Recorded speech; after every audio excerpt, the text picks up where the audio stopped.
The detective's riddle. I stepped out of the rain and into the musty silence of the city's oldest library. As a detective specializing in book-related crimes, I'd seen my fair share of dusty manuscripts and torn pages. But this case was different.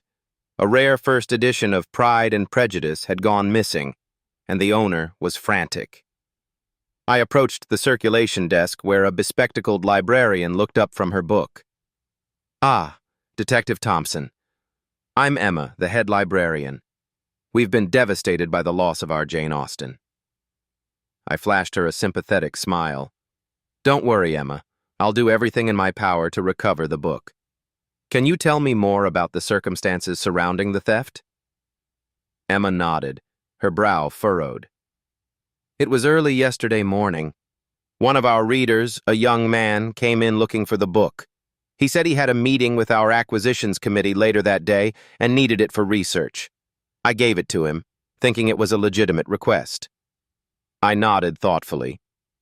"And did you see him take the book out of the library?" Emma hesitated. "No, I didn't. But I did see him arguing with one of our other librarians, Rachel, a few minutes later.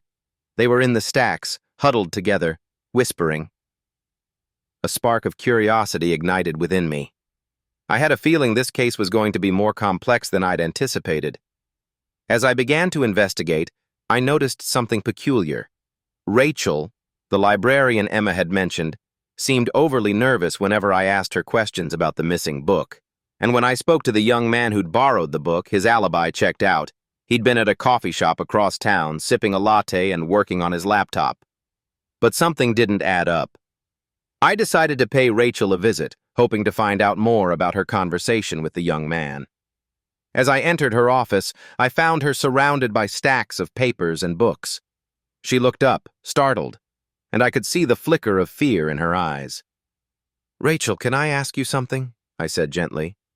She nodded, her voice barely above a whisper.